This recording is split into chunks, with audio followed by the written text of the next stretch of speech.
Bollywood actor John Abraham shooting के सिलसिले में वाराणसी में है। बताया जा रहा है कि शूटिंग के दौरान उन्हें चोट लग गई है, जिसका इलाज कराने के लिए वो एक निजी अस्पताल पहुंचे थे। फिलहाल अब वो पहले से बेहतर है। कुछ देर बाद ही डॉक्टर्स की टीम ने उन्हें वापस शूट पर जाने की इजाजत दे दी थी।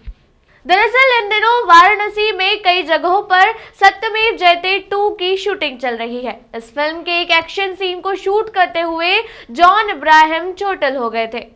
उनके हाथ के पंजे में चोट आई थी, इस वजह से वे तुरंत ही अस्पताल पहुंचे। वहां उनका एक्सरे और फर्स्ट एड किया गया, जिसके बाद वो वापस शूट पर लौट आए। वहां मौजूद लोगों को पहले यकीन ही नहीं हुआ कि जॉन वहां क्या कर रहे हैं। जैसे ही लोगों को पता चला कि वो जॉन ही हैं, तो उनके साथ फोटो लेने के लिए फैंस की भीड़ जमा हो गई। जॉन ने अपने किसी भी फैन को निराश नहीं किया और उनके साथ फोटो भी खिंचवाई। बता दें, इससे पहले जॉन ने लखनऊ में भी फिल्म सत्यमेव जयते 2 की शूटिंग की थी। खबर है कि रजनी अपनी फिल्म अनाथी की शूटिंग कर रहे थे, जिसके दौरान उन्हें ब्लड प्रेशर की दिक्कत होने लगी। इस फिल्म की शूटिंग कुछ दिनों पहले ही बंद कर दी गई थी। कारण था कि क्रू के 8 लोगों को कोरोना हो गया है। रजनीकांत का कोरोना टेस्ट नेगेटिव आया था, लेकिन ब्लड प्रेशर की दिक्कत थी। रजनीकांत को लेकर हैदराबाद के अपोलो अस्पताल से बयान जारी किया गया है। उसमें रजनी की हेल्थ अपडेट दी गई है। डॉक्टर्स के मुताबिक रजनी के ब्लड प्रेशर में भारी दिक्कत हो रही है। उन्हें अस्पताल से छोड़ने से पहले गंभीरता से मॉनिटर किया जाएगा। मिस्टर रजनीकांत को 25 दिसंबर सुबह अस्पताल में भर्ती करवाया गया था। वह अपनी फिल्म की शूटिंग पिछले 10 दिनों से हैदराबाद में कर रहे हैं। उनकी फिल्म के सेट्स पर कुछ लोगों को कोरोना पॉजिटिव पाया गया था। मिस्टर रजनीकांत का कोरोना टेस्ट 22 दिसंबर को हुआ था। तुर्की को सोने का विशाल भंडार मिला है।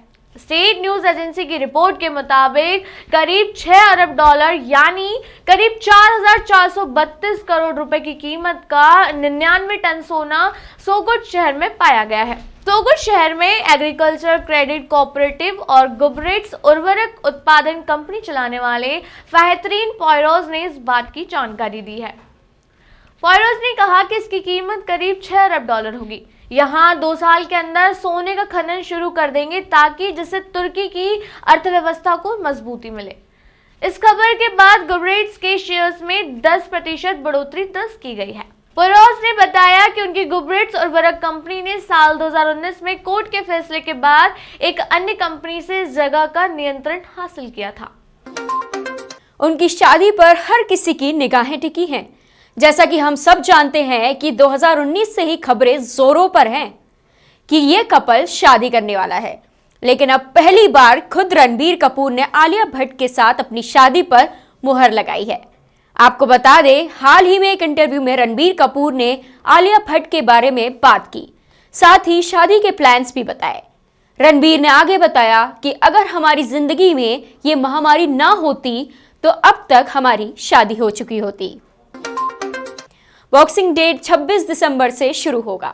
इससे पहले भारत ने एडिलेड टेस्ट में पहली बार में 53 रन की बढ़त बनाई थी, लेकिन ऑस्ट्रेलिया ने दूसरी पारी करके 8 विकेट से जीत दर्ज की थी। अब सीरीज का दूसरा मैच खेला जा रहा है। आपको बता दें, इस मैच में भी जहां एक तरफ ऑस्ट्रेलियाई खिलाड़ियों की चोट की समस्या जस की तस बनी हुई है, वहीं दूसरी तरफ भारतीय टीम में भी कई बदलाव देखने को मिल सकते हैं। वहीं दूसरी तरफ विराट कोहली अपने होने वाले बच्चे के जन्म के लिए स्वदेश लौट गए हैं। उनकी गैर मौजूदगी में भारतीय टीम की कमान अजिंक्य रहाणे संभालेंगे। मोहम्मद शमी भी पिछले मैच में चोटिल होने के बाद सीरीज से बाहर हो गए हैं। ऐसे में रिप्लेसमेंट के तौर पर नवदीप सैनी या मोहम्मद सिराज में से किसी एक को मौका मिल सकता है। वहीं विराट कोहली की जगह केएल राहुल को ले सकते हैं। भारत और ऑस्ट्रेलिया के बीच दूसरा टेस्ट मैच 26 दिसंबर से शुरू होगा, जो मेलबर्न क्रिकेट ग्राउंड में खेला जाएगा। मैच भारतीय समय अनुसार सुबह 5 बजे से शुरू होगा। केआरके भी इस मुश्किल घड़ी में सभी से प्रार्थना करने की अपील कर रहे हैं।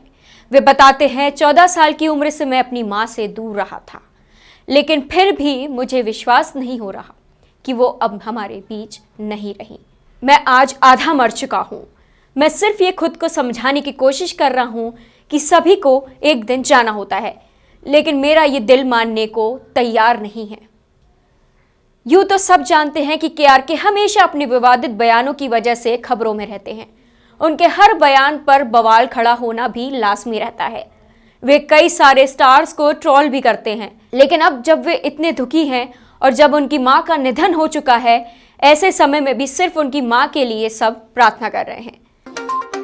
इस मूवी में सारा अली खान को देखने के लिए प्रशंसकों को लंबे समय से इंतजार रहा है, लेकिन उनका रोल गानों तक सीमित दिखता है। राजपाल यादव की बेटी के मामा के रोल में है वो, जो अपने चिर परिचित अंदाज में हंसाने की पूरी कोशिश करते हैं।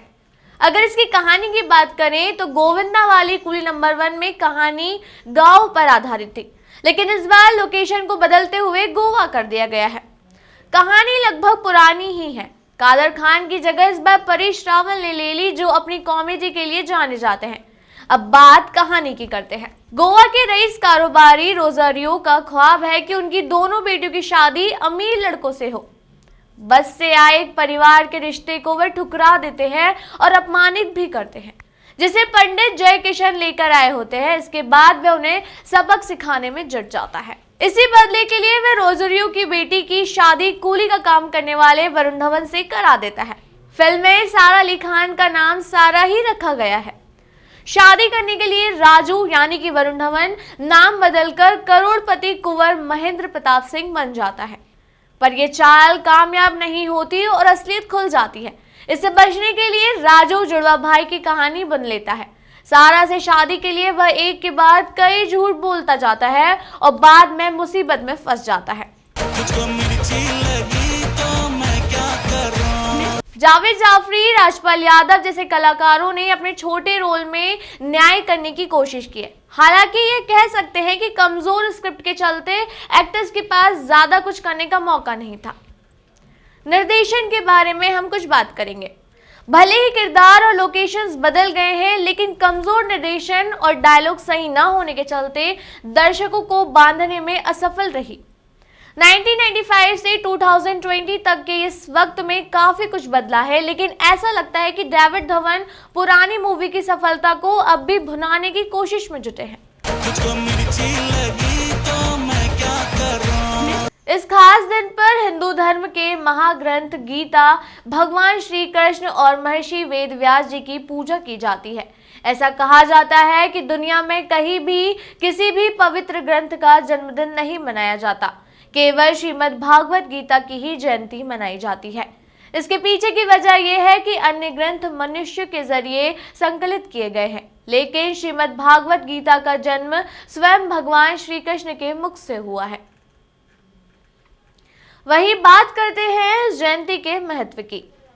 गीता जयंती का महत्व इस प्रकार है कि कुरुक्षेत्र की रणभूमि में ही भगवान श्री कृष्ण ने अर्जुन को गीता का उपदेश दिया था। भगवान श्री कृष्ण ने अर्जुन को सही और गलत में फर्क समझाया। श्रीमद् भागवत गीता में उन्हीं के कहे गए श्लोक हैं जो आज भी यथावत वर्णित है। हर परिस्थिति में धैर्य से काम लेना और जीवन का सही सदुपयोग करना गीता में सिखाया गया है। इसी की वजह से आज हजारों साल के बाद भी गीता जयंती प्रासंगिक रूप से मनाई जाती है।